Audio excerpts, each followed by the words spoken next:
Next on Max TV, we preview Campbell versus Guzman. We take a look back at Boxing After Dark, and we take a look forward to Casa Marquez. Coming up on the next round. And welcome to the next round. Steve Kim joined as always by the editor-in-chief of Max Boxing, Doug Fisher. A jam-packed show. We begin round number one. It's showtime in Biloxi, Mississippi for the IBF, WBA, and WBO lightweight titles. Nate Campbell takes on Joan Guzman. Opening up this broadcast for the WBC junior welterweight title, Tim Bradley making his first defense, taking on the dangerous Edner Cherry. Doug, from a managerial and promotional perspective, coming off of a big win over the baby bull Juan Diaz in March, Joan Guzman would be about the last guy you would face, yet thanks to the WBO, we get Campbell Guzman. Yeah, and you know what? Nate Campbell is one of those fighters that appreciates and values those world titles. He's the kind of fighter who needs to have all those belts to position himself for future mega fights and mega paydays. He realizes that the mandatory challenge, that's just part of the deal, Steve, and he's worked very hard to get to this point. I don't think his pride would allow him to let go of the WBO belt, even though he still holds the IBF and the WBA lightweight titles. And, you know, fighting a guy like Joan Guzman, who's undefeated and has a very difficult style, I think that sort of keeps in line with the career path of Nate Campbell. He's always been a guy willing to travel the hard road. He's the kind of guy, really since he emerged on the world-class scene by knocking out Daniel Elisea maybe 6 or 7 years ago, Steve, he would fight guys like Joel Casamayor, Kid Diamond, when everyone thought Kid Diamond was the next great lightweight. The guy from South Africa that he actually lost to by split decision. Pacquiao. Yeah, I mean, a big, giant, dangerous, undefeated guy that nobody knew about, but looking at him, you know he was going to be a handful. And even fighting the baby bull, I mean, he was not a solid favorite in that fight. He was the underdog. Juan Diaz had youth. He had all the momentum. He was 33-0. Campbell relishes the underdog role. So if there are people out there who are thinking, okay, Nate, you're going to have a very short stay on top of the lightweight division because Guzman has never lost and he has a style to beat anybody. He likes that. I think that motivates him, Steve. I can't believe that Nate Campbell, with his history and coming off a big win against Juan Diaz on some sports books as high as minus or plus 230. That means there are people who believe he's more than a 2-to-1 underdog against a guy that's never had a real fight above 130. Doug, I think this fight stylistically is very, very difficult for Nate Campbell. Unlike a Juan Diaz, who you knew was going to be there, was going to grind on the inside, Joan Guzman has extra dimensions. Yeah. However, I want to see what happens when the going gets tough and the nitty-gritty is set on the inside. I'm going to go against the grain here. I know a lot of people are picking Joan Guzman. Yeah, you're right. You know what? I figure the hungry fighter, the guy who has much more to lose still, is still Nate Campbell. And talking to Nate last week, he still has a chip on his shoulder. And he believes Juan Diaz is limited physically, but he has certain intangibles like toughness and stick-to-itiveness that he doesn't think Joan Guzman has. I think the one thing Nate Campbell's got to bring to the dance, no matter what Joan Guzman does, he's got to bring the long stick. He's got a very educated left hand. When you jab a guy consistently and properly, no matter what they do, you can neutralize a lot of things. I think it's going to be a tough fight, but I think it's one where the jab and the straight right hand and perhaps the natural strength of Nate Campbell edge out this fight in what should be a very competitive bout. Yeah, I think it's an interesting matchup. I think Joan Guzman's style is difficult for anybody, but I think Nate's stick-to-itiveness, his solid foundation, his technique, his natural size and strength, I think that's going to make things very difficult for Joan Guzman, who, by the way, I have the utmost respect for. He was an excellent amateur. He's a two-division world title holder. He actually leapfrogged the featherweight division, going from 122 pounds to 130 pounds. Obviously, he's got very special talent, Steve, and he is very skilled, but he's not the most consistent guy for 12 rounds. He's the kind of guy who starts out showing you all the tools in his arsenal maybe in the first 3 or 4 rounds, and then what happens is once he feels he has a points lead or gets a guy in check or intimidates a fighter, he sort of takes his foot off the gas pedal, and he really relies more on his defensive prowess. Yeah. There's more footwork than fist work. A lot of head and upper body movement, a lot of playing the ropes, a lot of shucking and jiving, so to speak, a lot of playing around, a lot of showboating. That's not going to get it done against the Galaxy Warrior. I like Nate Campbell in this fight by a close decision, and there's a couple of factors why. Stylistically, I've already explained that. But even though Nate Campbell is 36 years old, Steve, I think he might be the fresher guy. You talk to him, you can hear the passion, the desire in his voice. But we have to remember, he's not like Joan Guzman, who had 300 amateur fights and was an Olympian. He had a very limited amateur background. He turned pro in the year 2000, so he's been a professional fighter for 8 years. And I think he only started boxing maybe 2 or 3 years before he turned pro, whereas Joan Guzman has been fighting his entire life, and he's been a professional fighter since 1997. So 11 years, there's wear and tear that I think people are not aware of with Joan Guzman. And there's also inactivity. When's the last time he fought, Steve? It's been a while. It was Humberto Soto. In November. In November. Okay, so we're going on 10 months. And by the way, that was the only time he fought in 2007. So how heavy do you think he's walking around, Well, Steve? that's another factor. Joan Guzman is not exactly Bernard Hopkins when it comes to out-of-the-ring discipline. This is a guy that's gotten very, very heavy in the past. Nate Campbell also, I believe, has better natural size. Nate Campbell rails at anyone that says he's inconsistent. He says, Steve, I was inconsistent at 130 because I didn't have my legs under me because I couldn't make weight. Doug, look at the track record. I'm not saying he's fought a lot of monsters at 35. He's 6-1. He's 6-1 at lightweight. The only guy that beat him was the South African, Lashwayo. Who's a welterweight now. Who is now a welterweight. Yeah, a tough welterweight, even a ranked welterweight. And that was a split decision.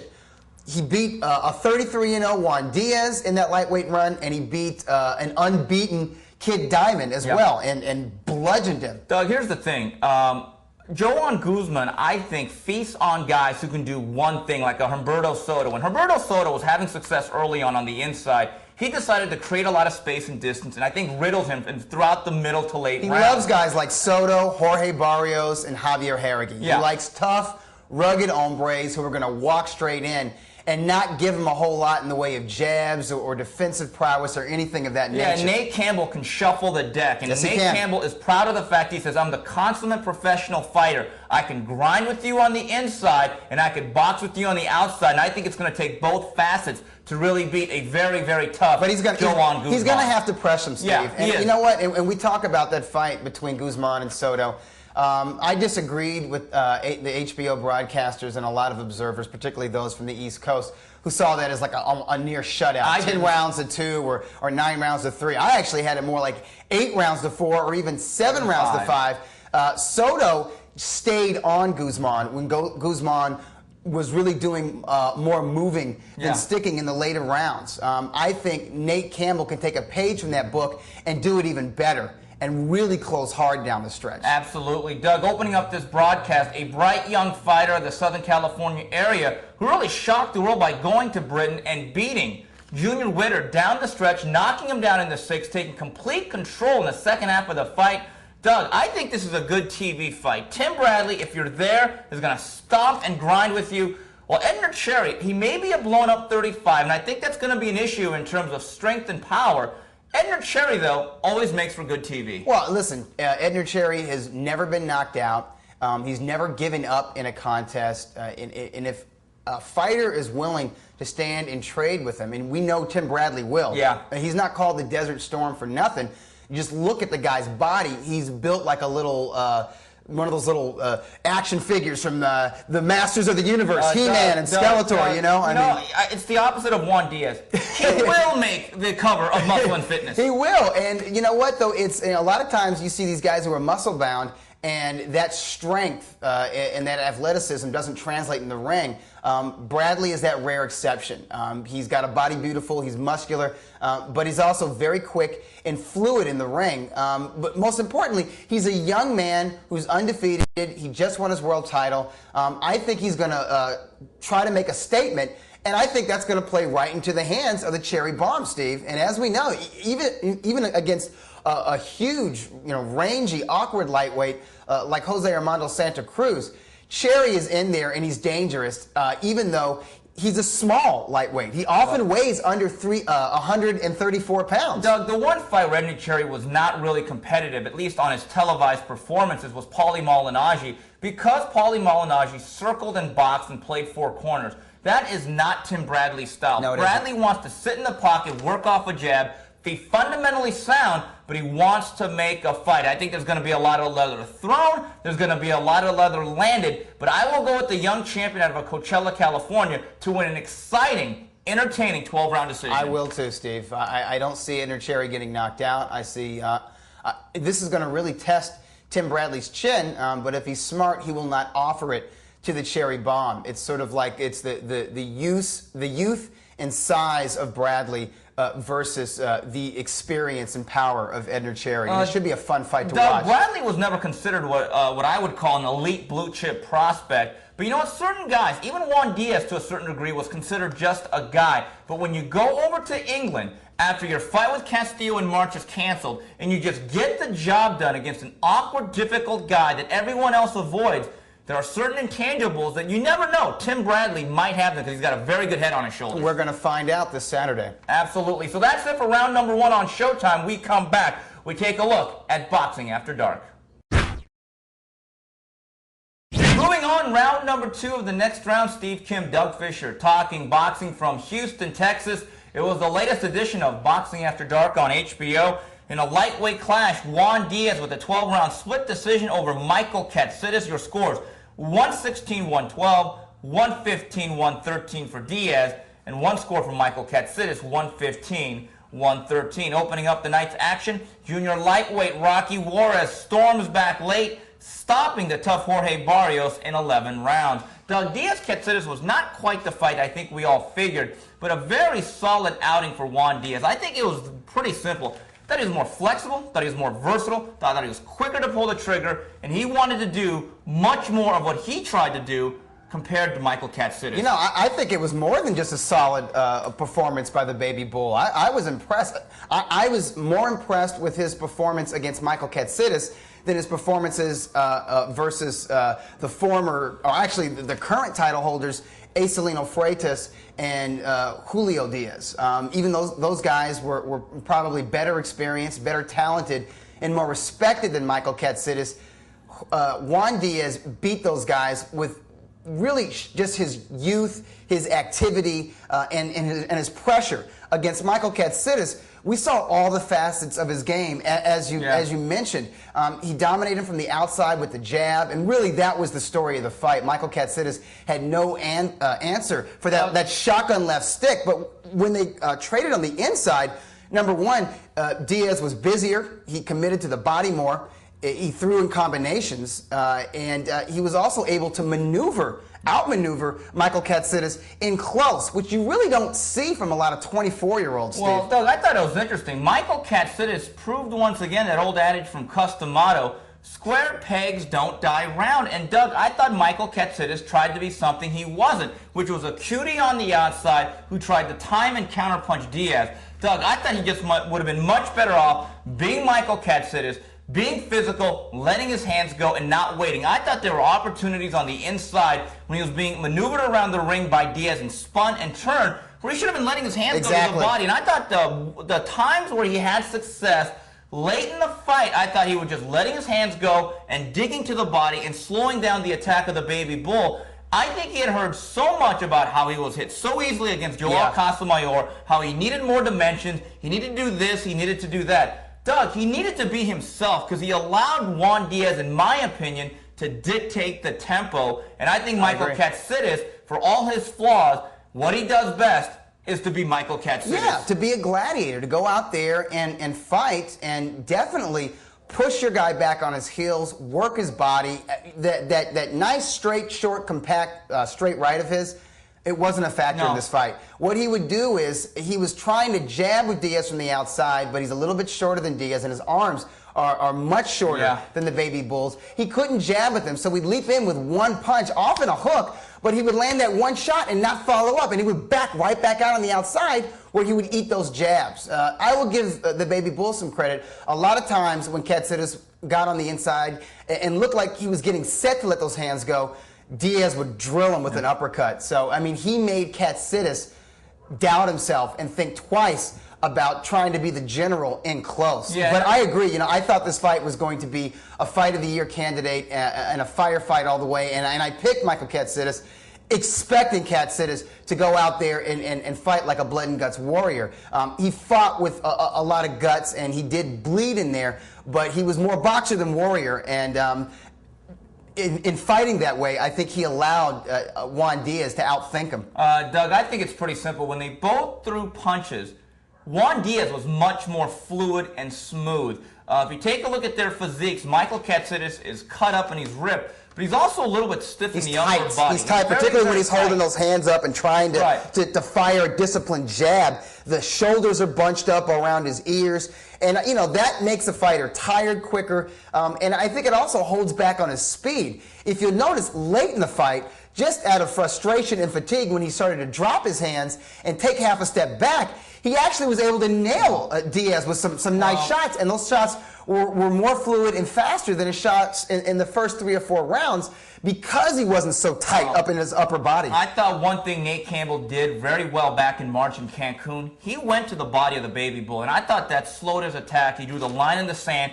and at that point, I really thought that Diaz started to have some doubt about whether I want to break or breach this zone. Michael Katsidis simply didn't go to the body until it was much too late. Now, I said it'd be a controversial split decision, and it was, but not in the way that I thought. I thought it was one where you can make an argument that either guy won, but guess what? I really don't think it was a shutout, but I certainly don't think it was a split decision either, Doug. No, Glenn Hamada, he's turned in some questionable cards in the past. The Asian Dalby Shirley? Yeah, I guess that's his new moniker. You know, I remember with when Fernando Vargas fought Ike Corte, he had that a one-point fight, giving Ike Corte way too much credit. That's what he did with Michael Katsidis, only he gave him so much credit, he actually had Katsidis winning the fight. And honestly, I gave Katsidis 3 rounds, and I thought I was being generous in doing so, because the 3 rounds that I gave Katsidis, I think it was rounds 8, 9, and 11, those were competitive and close rounds. You could have made an argument for Juan Diaz, a terrible night for Glenn Hamada, but not a great night for the other judges who had it a little too close for comfort. Doug, Rocky Juarez, he's that guy when you drive on the freeway on the fast lane and you got to get somewhere.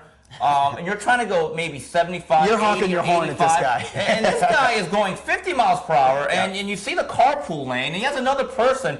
He still won't move over, so you're by yourself. You're trying to get someplace, and you're like, I got 20 minutes to go and 30 miles, and you're just begging this guy. You're putting on your blinkers, and he still stays at 50 miles per hour the whole damn day. His car does not drive past 55. 1 gear, 1 speed. 1 gear, 1 speed, and against most opponents, that's enough because he's such a good technician. He's physically strong. He's tough.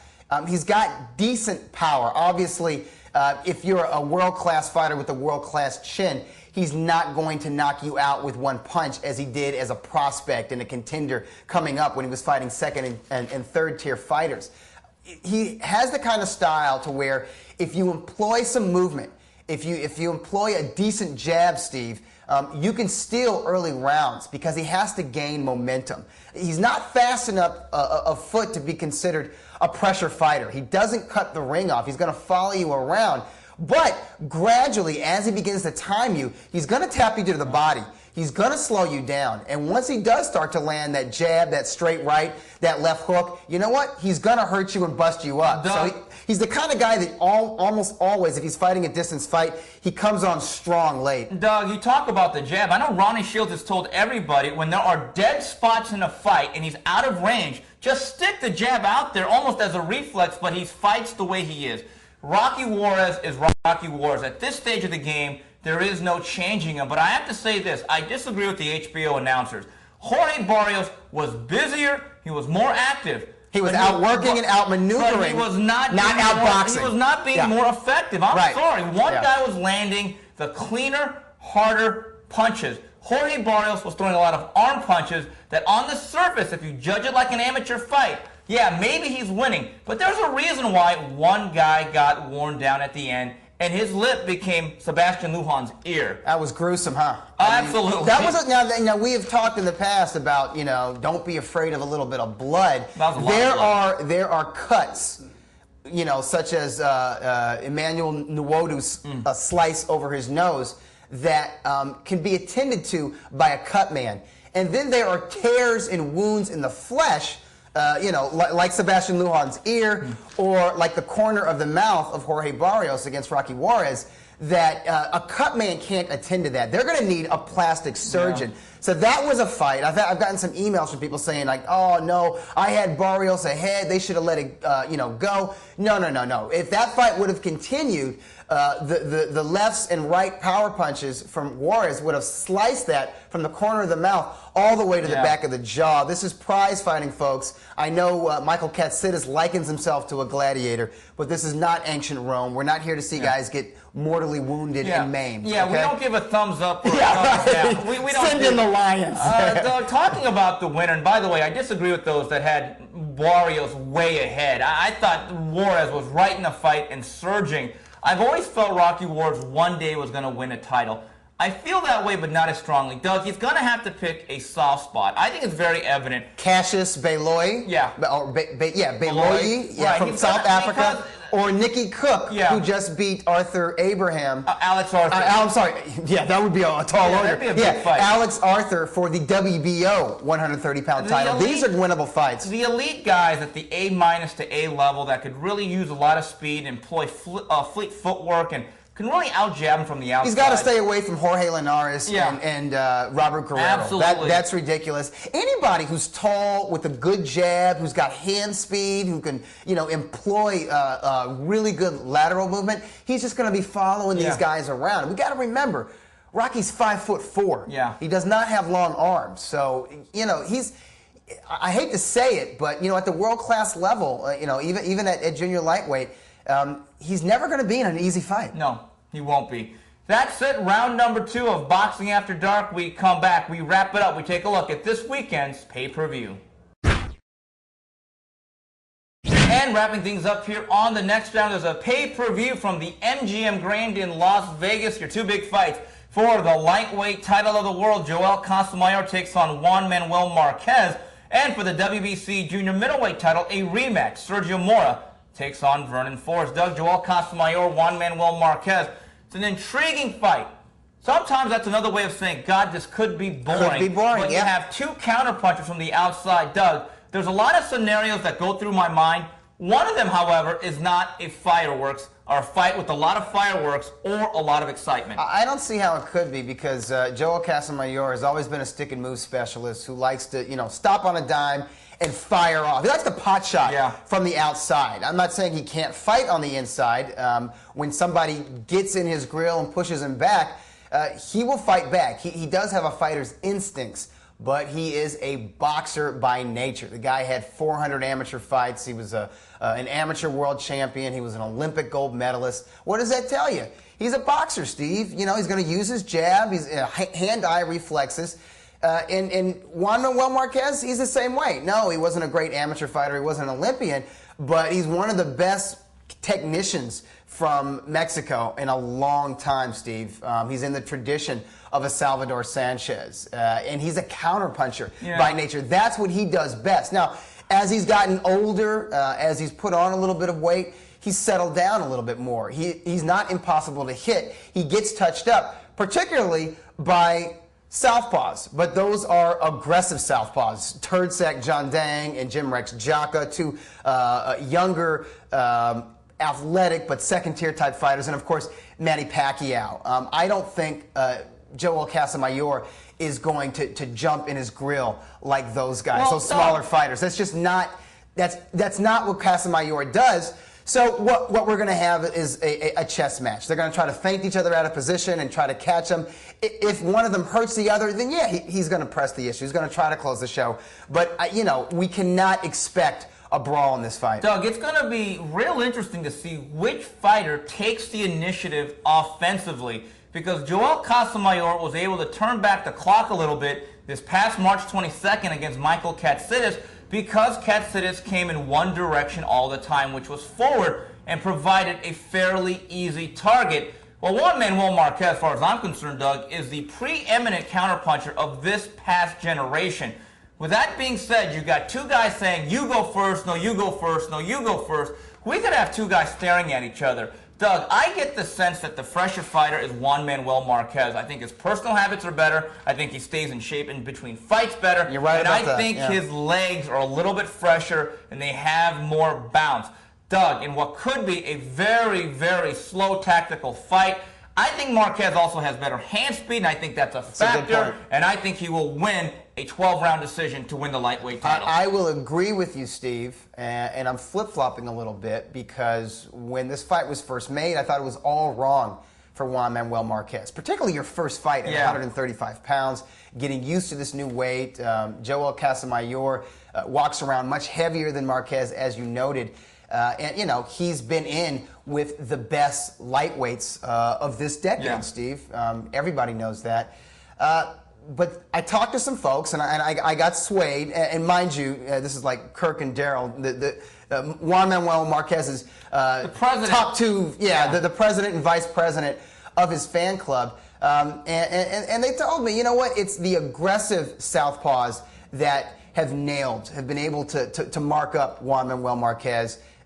Casamayor is not going to be aggressive in a Manny Pacquiao kind of way in this fight. And his legs are not what they used to be. His reflexes are not what they used to be. The Katsidis fight can be a bit of a mirage because, as you said, Katsidis forced him to fight hard, forced him to fight back, and presented an easy target.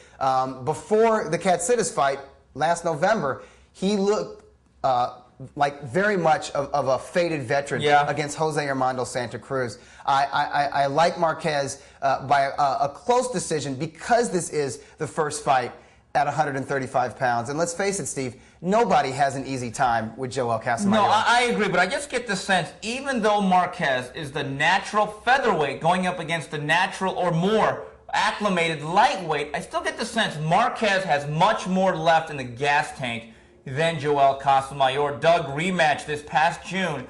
Vernon Forrest gave all the respect to Sergio Mora, let's say Rodney Dangerfield, and he got shocked. Absolutely shocked as a 4.5 to 1, 5 to 1 favorite. Here's what I think. I'm not so sure that was a huge upset. I think what you saw was one guy at the peak of his physical power and the other guy on the downside. You know, Vernon Forrest can say he overtrained all he wants, but sometimes it just isn't there. And Doug, I think the onus is on Sergio Mora to, guess what, act like the younger guy, impose your youth early on. You don't need to wait 7 rounds this time. I think he will. He doesn't, you know, Mora doesn't have any excuses about, being not having time, being tight, you know, this was his first world title fight on the big stage. When he first fought Vernon Forrest, what, 4 months ago? It wasn't that long ago, Steve. Yeah, 4 months ago. He was the main event. He and Vernon were the main event. The co-featured bout was a scheduled 12-rounder that everyone thought would at least go 10 rounds. And went 2 minutes. Yeah, Paul Williams blew out Carlos Quintana in the first round. So there was a scramble, and they were basically, both guys were rushed out of their dressing room. He says he's gonna start faster. I visited him in his gym in Montebello, California, and he's putting the work in, Steve. He's sparring guys like J.C. Candello, who size, stature-wise, style-wise is very similar to Vernon Forrest. Kingsley Aikiki, who is the size and the weight of a light heavyweight, and they are going quality rounds. And I tell you what, I've noticed that I never really noticed from Sergio Mora when he was fighting at lightweight. He's sitting down on his punches a little more when he punches. He still fights in spurts. He still picks his spot. He's still herky-jerky. But when he decides to plant his feet and let those hands go, he's going to the body, and they are landing with authority. And when he gets in close, he's muscling these guys who are weighing, 165 to 175 pounds. I think his speed, his size, obviously his style shocked Vernon Forrest. But I think in this fight, all of those factors, plus his physical strength and his aggressiveness, is going to make Vernon Forrest feel like, once again, he had a bad night and that he overtrained. Well, he's going to have 2 bad nights in a row, as far as I'm concerned, Doug. If you look at Vernon Forrest, a consummate technician, but he's also a guy who is so physically sound and so fundamentally grounded, Guys who are unusual and who make mistakes discombobulate him. Absolutely. Perfect example is Ricardo Mayorga. Because they do everything wrong, it's actually very right against Vernon Forrest. Yes. And guys like Sergio Mora who zig when you should zag and vice versa, guys who are so programmed to box a certain way in a straight line are going to have problems. I think Sergio Mora's ability to move, his ability to feint, and I think his ability to close the distance and not necessarily just come in with jabs, but lead right hands and hooks, those punches and those sequencing of power combinations, I think are very, very difficult for Vernon Forrest at any stage of his career. I think Vernon Forrest has to be able to control and neutralize Sergio Mora from the outside. Not so sure he can really do that. I think Sergio Mora, if he gets started earlier, he's not going to stop Vernon Forrest, but I think he's going to win this fight more handily. I think so. I like Sergio Mora to win in more convincing fashion by unanimous decision as opposed to a close majority decision. And really, Steve, at the end of the day, Vernon Forrest is 37. Yeah. Sergio Mora is 27. So they should both act like it. Exactly. And I get the sense that Sergio Mora, again, he's a guy that's a very, very deep thinker.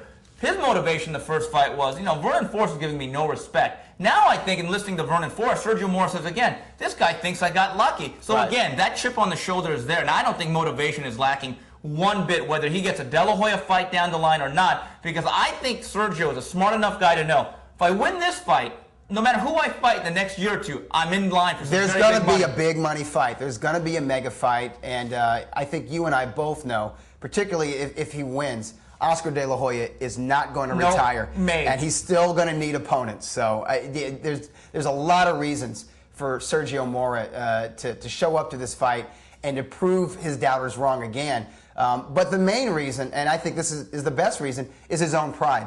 He's a proud guy, just like Vernon Forrest. But he's the younger man, Steve. All right, well, it's great to have boxing back. On behalf of Doug Fisher and the rest of Max Boxing, till the next round, goodbye, everybody.